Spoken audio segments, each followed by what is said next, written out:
Hi friends, ఎలా ఉన్నారు? బాగున్నారా? I love you. ఎవ్రీ సంక్రాంతికి మా బాబాయ్ వాళ్ళు బాలమ్మ పండుగ చేస్తారండి. ఈసారి కూడా చేస్తున్నారు.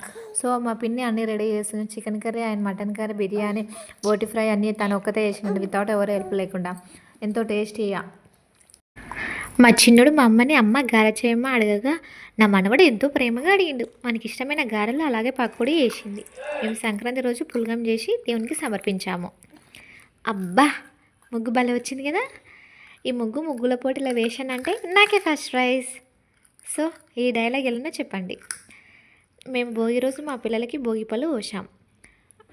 అంటే రేగిపళ్ళు, చిల్లెర, చెరుకు ముక్కలు, బంతి పువ్వులు, చేమంతి పువ్వులు, గులాబీ రేకులు, అక్షంతరాలు కూడా వేసుకోవాలి.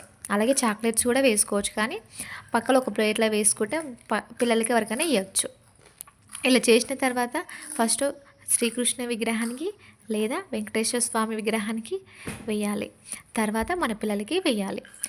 3 సార్లు సవ్య దిశలో, 3 సార్లు అసవ్య దిశలో వేసి అందరితో వచ్చిన ముత్తైదులతో వేయాలి. ఇలా వేయడం ద్వారా మన పిల్లలకి ఎలాంటి దిష్టి అయినా ఆరోగ్య సమస్యలు రాకుండా ఉంటాయి. సో చూశారా ఫ్రెండ్స్, మా చిన్నోడు మాత్రం అస్సలు కూర్చోవడం లేదు. మా పిన్ని మన డైవర్ట్ చేయడానికి చాలా ట్రై చేస్తుంది.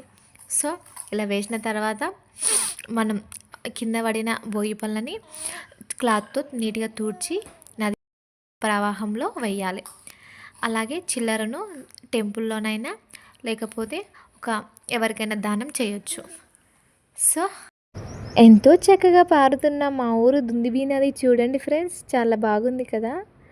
ఈరోజు మా తమ్ముడు ఎర్లీ మార్నింగే లేచి వాషింగ్ చేశాడు. అని డిఫరెంట్ కలర్స్ బెలూన్స్ తోటి డెకరేటింగ్ చేశాడు. అదేంటని నేను చూస్తే వెహికల్ అండో ఇవంది. మా తమ్ముడే కాదండో, మా ఊర్లో ఉన్న పోరగాళ్ళందరూ ఇలానే వాళ్ళ వెహికల్స్ని డెకరేటింగ్ చేస్తారు. సంక్రాంతి వచ్చిందంటే వాళ్ళకి పెద్ద ఎంజాయ్మెంట్ అండ్ ఎగ్జైట్మెంట్ తోటి ఉంటారు. సో మీ ఊళ్ళో కూడా ఇలానేనా? లైక్, షేర్, సబ్స్క్రైబ్ చేసుకోండి friends. Thank you for watching.